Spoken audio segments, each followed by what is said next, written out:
Hey, English learners! Welcome back to Zero Stress English. I'm Sophia. And I'm Mark.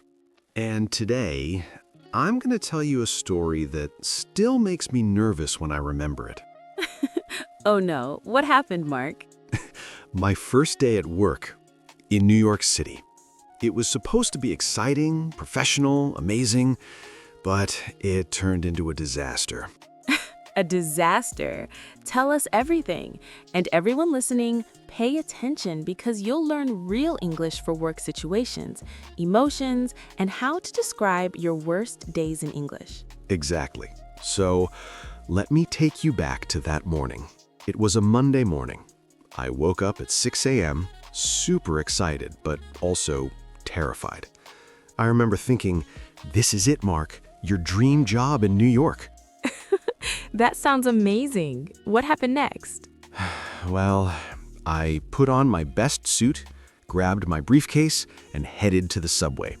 But here's the first mistake. I took the wrong train. No, on your first day?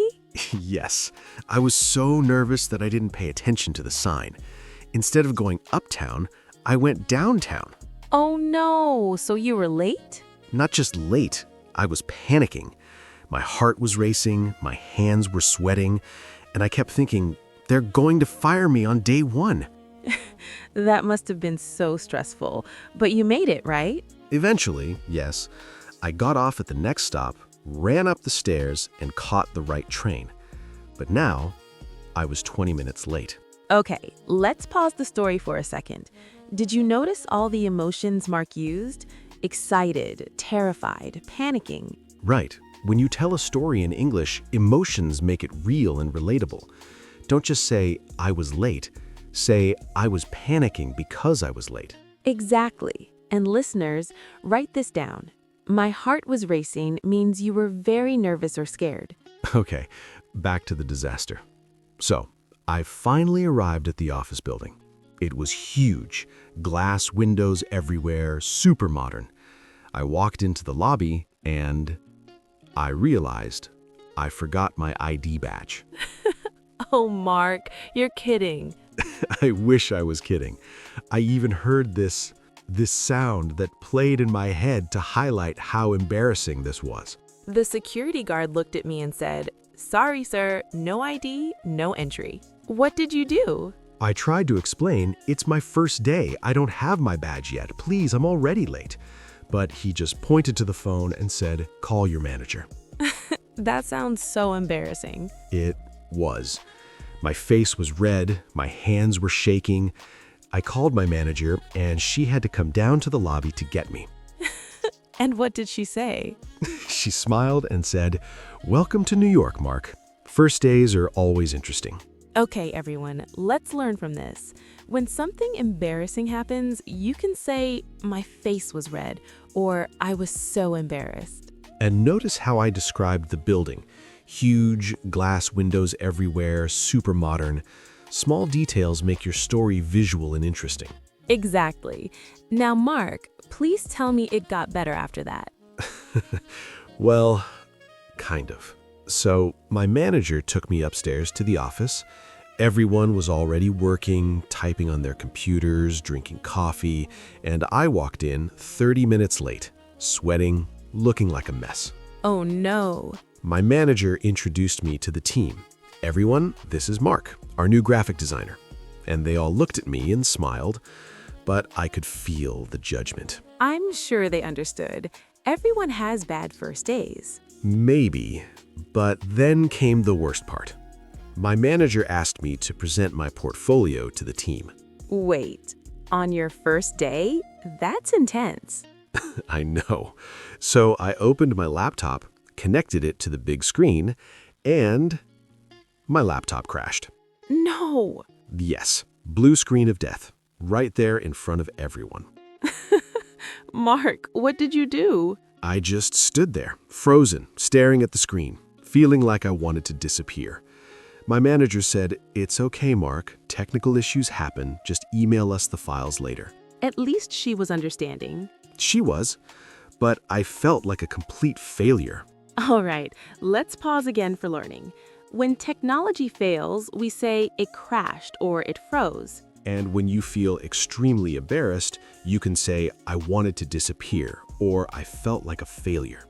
These phrases show deep emotions, and they make your English sound natural and confident. Okay, so now for the final disaster of the day. At lunchtime, I went to the cafeteria. I was starving because I didn't eat breakfast. Remember, I was too nervous. Right. So I grabbed a sandwich, a coffee, and some chips. I sat down at a table by myself, feeling lonely and defeated. Aw, poor Mark.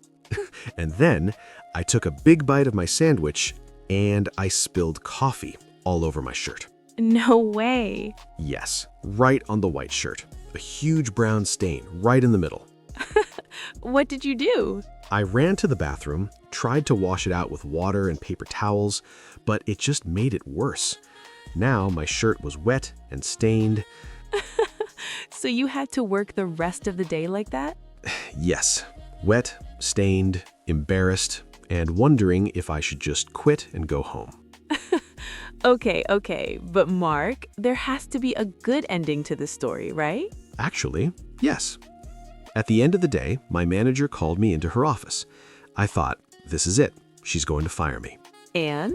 She smiled and said, Mark, I know today was rough, but I want you to know everyone has a terrible first day. What matters is that you showed up, you tried, and you didn't give up. Aw, that's so nice.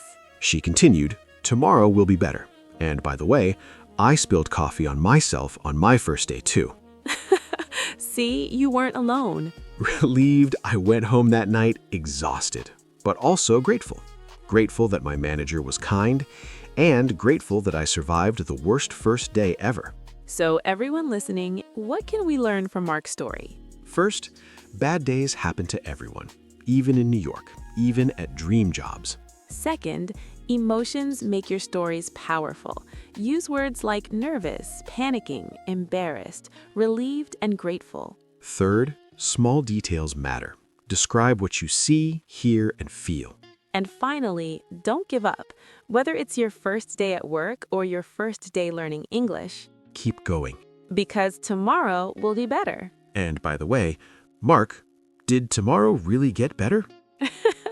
Much better. I arrived on time, my laptop worked, and I didn't spill anything. Progress. All right, everyone, that's it for today's story. We hope you learned new vocabulary, new phrases, and a new way to tell stories in English. Remember, your English journey will have good days and bad days. But every day you practice, you're getting better.